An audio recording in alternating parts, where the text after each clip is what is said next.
Be ready. 5 seconds.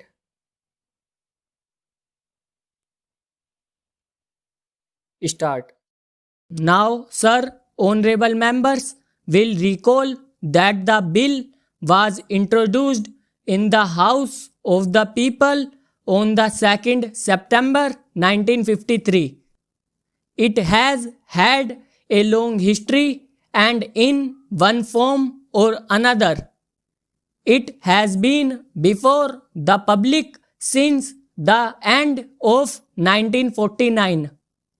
In the statement of objects and reasons, the various stages through which the bill has passed since 1946 have been summarized, and I need not recapitulate on this occasion the circumstances in which the then government of India took the decision in early 1946 to initiate an inquiry into the reform of our company law.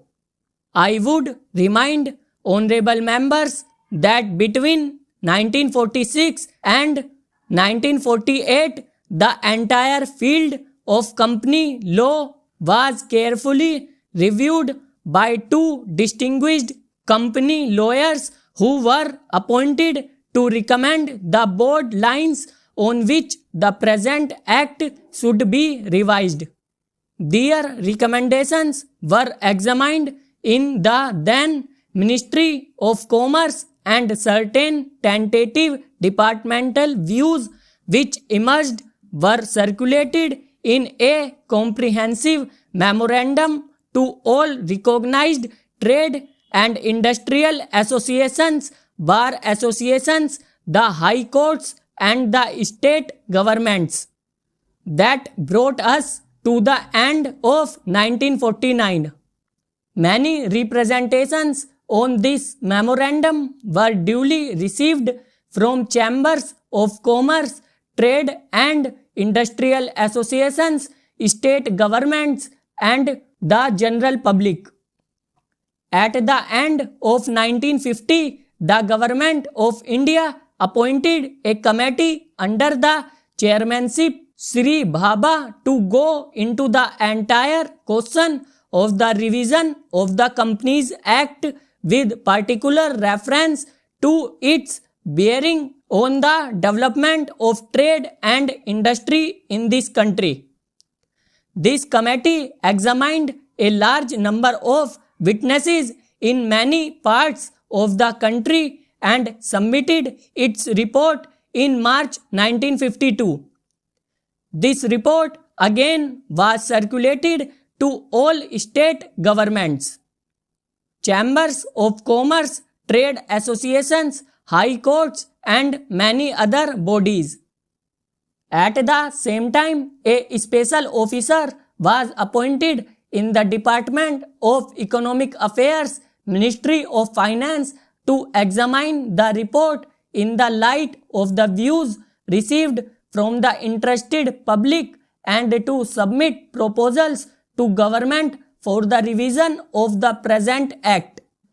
The bill now before the House is based largely on the recommendations of the Company Law Committee, modified in a few particulars. Honorable members will notice that so far as public relations go, the bill has covered adequate ground. In a measure like the Companies Bill, however, which covers the entire field of the operation of joint stock companies, the limits of consultation and discussions can never be exhausted, and I would like to inform honorable members that although the bill was introduced in Parliament over 7 months ago, our officers have been engaged throughout this period in further studies and informal discussions with the interests concerned, and on occasions I have also participated in such discussions. I have also given some further thought to some of the issues arising out of the bill, and I propose at the appropriate stage to bring before the Select Committee any changes in the provisions of the bill which seem to me to be worthy of consideration in the light of this further examination. No honorable members will have noticed that the bill contains 6 clauses and 12 schedules. I think it is probably one of the longest legislative measures in recent legislative history. But its size might be regarded as misleading unless I make a few comments. The bill is an amending measures. The bill is both, one must remember, a consolidating and amending measure. As mentioned in the statement of objects and reasons, this is the first opportunity which has occurred since 1923 for the consolidation of the Companies Act.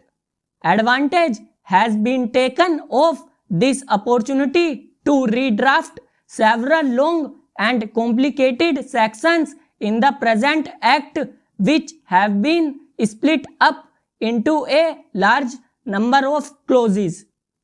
This is the largest single factor accountable for the increase in the number of clauses in the bill.